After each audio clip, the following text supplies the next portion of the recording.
கர்த்தருடைய பரிசுத்த நாமத்திற்கு மகிமை உண்டாவதாக. தினம் ஒரு தேவ வார்த்தை. பிரியமானவர்களே, ஒருவரில் ஒருவர் அன்பாயிருக்க கடவோம், ஏனெனில் அன்பு தேவனால் உண்டாயிருக்கிறது. அன்புள்ள எவனும் தேவனால் பிறந்து அவரை அறிந்திருக்கிறான். 1 யோவான் 4:7. தேவ அன்பை கொண்டிருக்கிற எவரும் தேவனால் பிறந்தவராகவும் தேவனை அறிந்தவராகவும் இருக்கிறார்கள். கிறிஸ்துவின் அன்பு என்பது முழு மனதோடு கிறிஸ்துவை சிநேகிப்பதும், அந்த கிறிஸ்துவை மட்டுமே எங்கும் சுமந்து செல்வதும், அவரை மட்டுமே பிறருக்கு அறிவிப்பதும் ஆகிய மூன்றும் இணைந்ததுவே ஆகும்.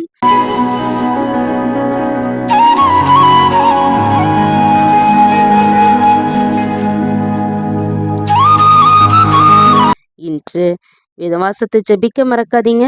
கர்த்தர் உங்களோட இருந்து வழி நடத்துவாராக.